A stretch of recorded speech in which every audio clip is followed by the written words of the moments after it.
Welcome!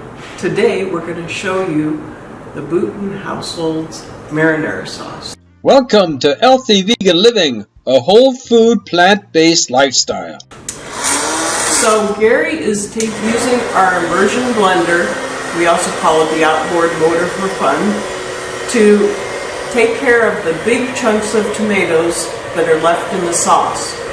We want to achieve just a slightly chunky marinara sauce. And so if he chops up the big pieces with the immersion blender, it gets us to the consistency of the sauce that we're looking for. Alright, so of course it takes a lot longer than just a few minutes you just saw. What we're doing is just giving you an example. It took me about 3 to 5 minutes? I'd say about 5 minutes. Yeah, because when we first pulled everything out of the pot, everything was very chunky. The tomatoes are still kind of hooked together. So this kind of gives us, it still gives us a chunky sauce, but it's a little bit more smooth. A smooth sauce. Okay. And the other thing too is if you don't have an immersion blender, you can achieve the same thing with a blender if you have one, but you have to cool the sauce in order to put it in the blender or you could burn yourself. And the other option you have is to take a potato masher and mash it that way, and of course that's more work. So pick your method. If you do these things when the tomatoes are cold, you're a lot less likely to burn yourself. A lot of people, what they do, what we've done in the past, is taking it off, let it cool, and then blend it. Because it spatters the sauce everywhere and it's very easy to get burnt. Right. So, alright, now we're going to be going to our next step of this sauce, and then that is going to be moved to the counter, and we're going to explain to you what we're going to be putting it into our sauce to make it so special. And the two of us have been working together on this for a bit, and we're trying something new today. So we're going to introduce you to all the spices that we're going to incorporate in order to have a good marinara sauce. Fresh herbs are a little scant around here right now, so we're showing you how to do it all with dried herbs, and that way you don't have to go out and buy fresh herbs unless it's convenient. So, let's first thing is pepper. And we have a half a teaspoon of pepper. This is Himalayan pink sea salt. And we have a teaspoon of sea salt. This is Tone's garlic fine powder purchased at Sam's Club. And we have a tablespoon of that. This is Sam's Club organic granulated onions. And a tablespoon of that. This is McCormick oregano leaves. Oregano is the key spice for anything you want to taste Italian. This is Trader Joe's Italian style sofrito. That's a combination of all Italian herbs. This is the spice under basil, 100% organic, purchased at Sprouts. And the final dry spice we're going to use is Spice Hunter's California parsley leaves. Also purchased at Sprouts. Now, sometimes your fresh from the garden tomatoes are on the acidic side, so we're putting in a tablespoon of agave to cut through any acidity that might be in the tomatoes. This was also bought at Sam's Club. Alright, so now we have to get our vegetables prepared. So the next thing we're going to do is chop the onions and bell peppers and get that done. Our final ingredient is? The additional ingredient is full circle organic tomato paste. And we have 2 cans of that. This has no oil in it, so this would fit the starch solution. Nothing in this meal has any oil in it. So for the textured part of this meal, we picked up some bell peppers from Sprouts. We de-seeded them, and we're going to be cutting them in pretty much like in half-inch cubes. This is really the textured part of the meal. For the onions, we'll be cutting that quite fine. As these onions grew in my garden. Now you're not going to use the tops. I use those in my salads and sometimes when I simmer things.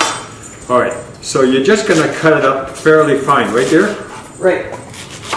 So you just want to cut it in small pieces. Mostly, it's important to keep the sizes about the same because that means they'll cook evenly. If you cut them big pieces, little pieces, and medium pieces, then they're going to cook at a different rate. Okay, so that's basically it. We're going to finish this job and we'll get back to you in a few minutes. Linda, what she's doing is preparing the garlic. I really love garlic and I want a garlicky sauce. And then Linda is going to put a lot more garlic than normal. You do have to adjust it to your taste buds. Hi, so now as you can see our vegetables are nearly prepared and I'm going to show you the easy way to mince up some garlic. This is 1 full head of garlic trimmed of all the paper and roots and it's ready to go. So the first thing I do is put a pinch of salt on it to keep it in place. The salt helps it stay steady. Then you just start chopping it. And you keep chopping it and pushing it together, chopping it and pushing it together until you have yourself a nice big mound of garlic to satisfy Gary's taste for a garlicky marinara sauce. So give me a couple minutes to finish chopping this and I'll show you the end product. Alright, so because this is a no oil dressing, we're going to put the onions in the pan first. We're going to try to cook them at least until they're translucent. After the onions get close to being cooked, we're going to add the bell peppers to it, the red bell peppers to it. So we've got the onions going, they're starting to really cook nicely. So we're going to add in the red bell pepper and start it cooking so that they both can get softened up before we add the garlic. So Gary's putting in the red pepper and he's going to give it all a good stir. And he's going to get all this stuff going. And Joyce says hi. She's playing in the living room with her friend TJ. Now that the veggies are mixed together, Gary's going to put the lid on top so that it cooks a little faster. We capture the steam inside. Alright, we'll see you in a little bit and we'll show you the next ingredient. Hi, we're going to add the garlic next. Garlic is a funny thing. It doesn't take as long to cook as the onions or the peppers, and it can burn easily and then it doesn't taste good. So now that the onions and the peppers are pre-cooked a bit is the time to add the garlic. Gary's going to scrape that in. We got out our new little good scraper to make it easy for him to get it out of the bowl. And once the garlic is incorporated, then we're going to do something special with the spices.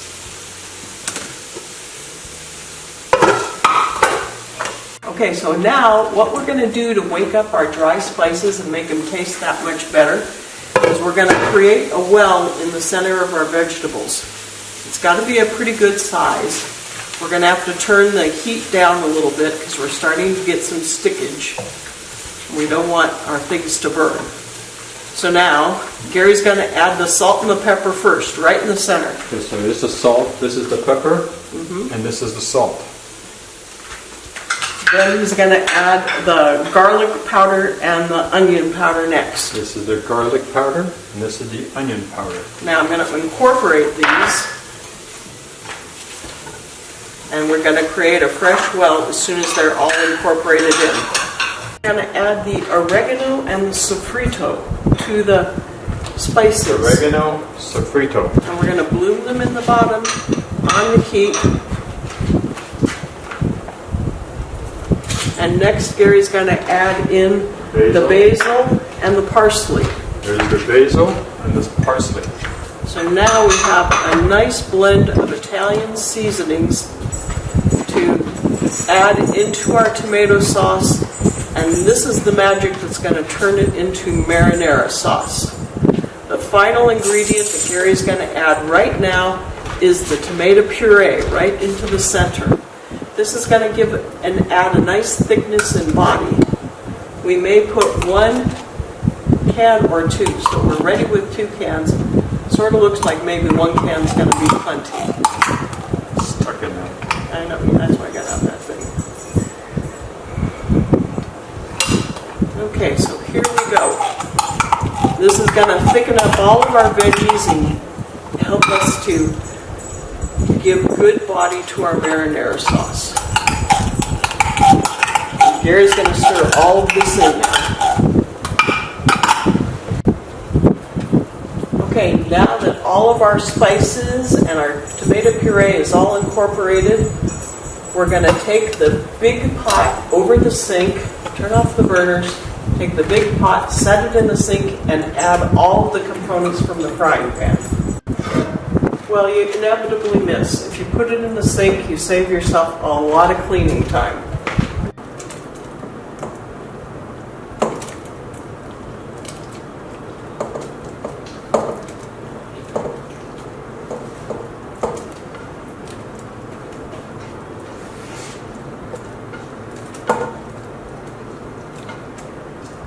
If you buy the better quality non-stick pans, sometimes you can get away with not having to add broth.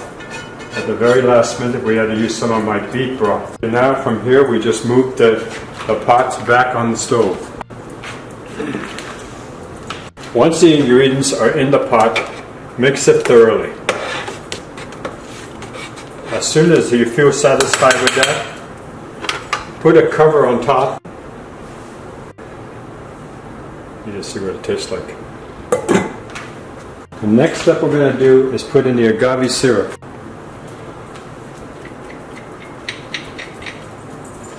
Use your big spoon, mix it in. I like the taste, but I'm going to give Linda a taste next. We're going to taste to adjust the seasonings and see if any more red pepper flakes or anything like that might enhance our flavors. Oh, it's a perfect texture.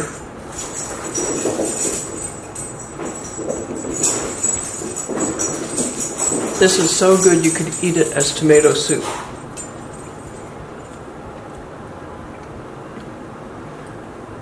I think we're going to add a little more red pepper flakes just to give it some heat. Okay, so we'll be back with you in a minute. So now to give our Italian sauce a little bit of a punch, we're going to add in 1 teaspoon of crushed red pepper flakes to spice it up a bit. It's the McCormick brand.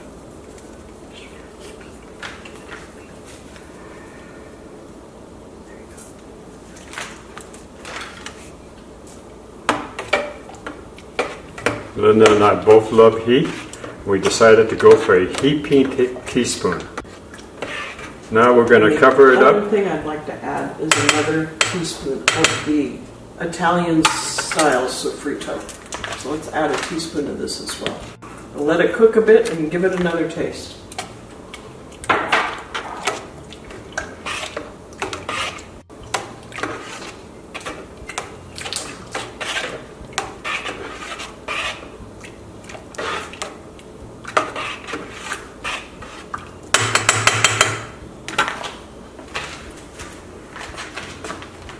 Okay, so we'll save it for a few minutes. Now this basically is a working sauce. We have a choice of freezing it, or we have a choice of putting it in the fridge, and then as we have our meals, we can use our delicious sauce on our meals.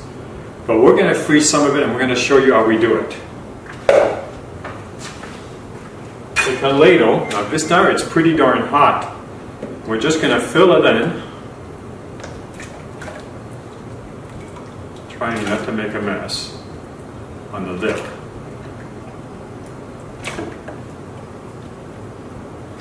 If you have a larger ladle, that might be the way to go. Some people use cups. You use whatever is comfortable to you. Now right now it's very, very hot. We're going to leave 1 inch from the top, and then we're going to let it cool. And then we're going to freeze it that way. That's good. You like that, Linda? I like that idea.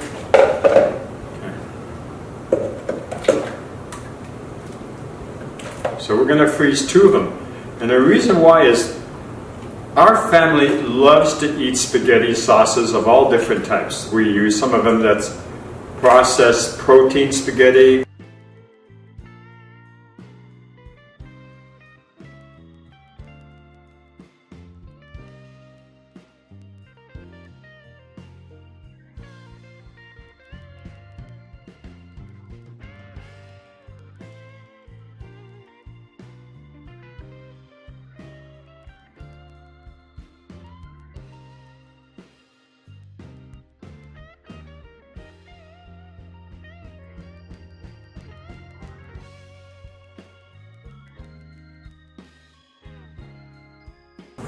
Okay, so that's it. Now what we're going to do is we're going to lay these right above the air conditioning vent. It's going to cool down a lot faster. We're going to just lay the cover loosely on the top, enough so that it releases the steam, but we don't have to worry about it.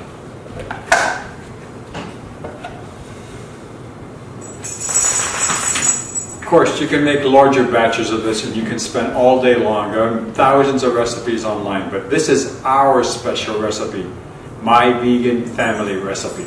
I hope you enjoyed this video and you watch us in our next one. Have a good day and happy cooking. If you like what you see, subscribe. And if you like this video, give us a thumbs up. Thank you for watching.